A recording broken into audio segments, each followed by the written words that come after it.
Hello everyone! So ayan, ngayon ay magluluto ako ng giniling na moton.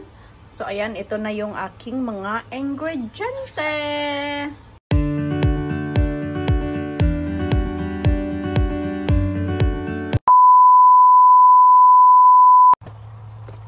Hello everyone! So ayan, for today's video, magluluto ako ng giniling na moton. Pero first, ang gagawin ko is aalisan ko muna siya ng tubig mga lagda para kahit paano mawala yung amoy. So ayan, wala kasi akong wala akong tawag dito yung beef, kaya yung moto lang andito. Inuubos ko na siya para magka-space yung sa freezer kasi marami akong ganito. Yung iba ginawa ko na siyang ginawa ko ng lumpia. So ayan, so ito aalisan ko lang siya ng tubig hanggang sa maalis na yung mga tubig niya, and then igigisa ko siya. So, ayan mga langga, wala na siyang, konti na lang yung tubig niya. So, igigisa ko na siya sa butter. Kasi butter ang ilalagay ko. Olive oil. Maingay si Sireti. Nasa linya si Sireti. Ayan, garlic. Igigisa ko na siya sa garlic. Pero hindi ko siya inalis dito, guys. Diyan pa rin siya. Shoutout si Betty. Naka-LS kasi siya. Diba? And then, etong, yun. Hindi ko alam kung tama itong mga gulay na dito malangga. Basta, niluto ko lang yung mga gulay kasi paano na siya, pasira na siya. So, sayang naman kung masira yung patatas, yung ko dyan. Kung masisira, itatapon lang. So, sayang, diba? So, ayan. Isa ko na siya. So, ayan mga langga. This is my own version. Hindi mo to version. Hindi rin to version ng nanay mo. Hindi rin version ng lola mo o ng kapatid mo. At mas lalong hindi to version ng mosang mong kapitbahay. This is my own version. O, diba? Sarap lang. Kasi kanya-kanya naman tayong way ng pagluluto. So, ito yung sa akin. Tapos yung mga gulay-gulay, hindi ko alam kung pwede ba. Pwede na yung siguro. Hindi ko alam anong tawag sa luto na to. Basta, yun. Basta may pang-ulam ako.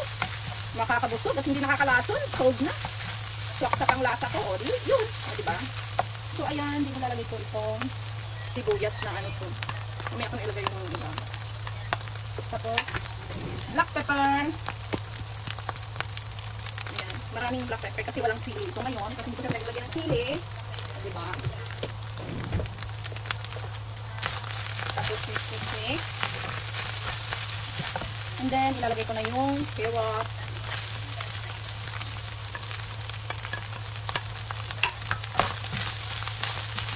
Ito na yung pang lunch ko mga langga. Binawasan ko yung mince ko sa freezer kasi mga ilang piraso pa yan. So yung iba pinagagawa ko na, guys. Sabi ko ginawa ko na tawag nito lumpia. So ito, ayan na, nag-aadan na. So ayan, ilalagay ko na rin tong patatas para sabay-sabay na silang maluto. Tapos mamaya isunod ko yung cauliflower. Ayan, nagtatambay ako kay Beth Kitchen only, kaya naririnig niyo siya sa audio. Diba?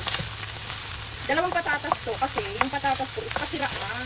So sayang, instead na itapon ko, lutuin ko na lang, tanggalin ko yung konting sira, diba? Nilagpot. Diba? Hindi ko alam anong tawag dito na luto. Ito basta nakapagluto at may pang-ulam. So para-paraan lang eh, OFW life, ganito, para-paraan para may pang-ulam. So ayan, mix. Tatakpan ko muna sandali ito, and then I will see you. So, ayan, ilalagay ko na rin itong natitirang gulay ko. Kasi almost done na siya. May green peas. Itong green peas, sinali ko na rin kasi malapit na rin itong mag-expired. Ilang months na lang. So, wala naman akong pinaglulutuan ito. Kaya isasali ko na lang siya. And then, lalagyan ko siya ng konting oyster sauce. Ayan. Yan lang. Ayoko na lagyan ng ketchup.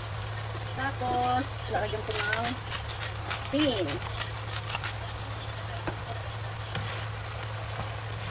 Diba? Ang dami. Tapos ito, alam niyo ba, ilang araw na naman itong ulam mga langga.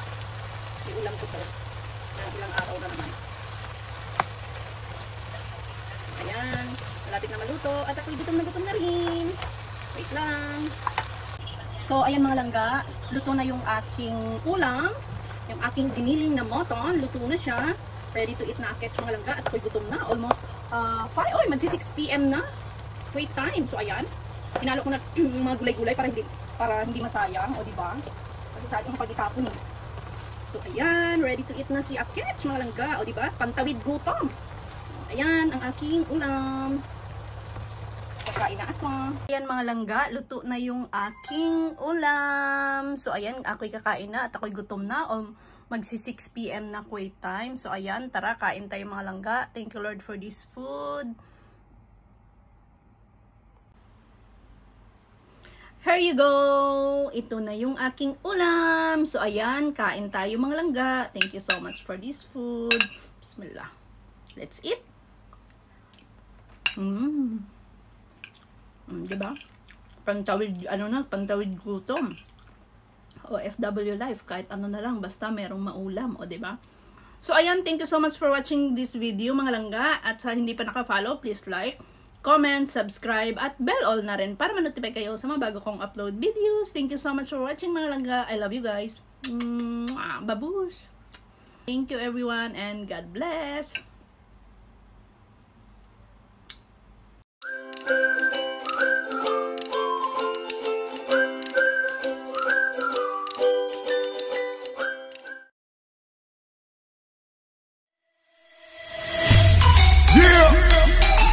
You already know. We roll.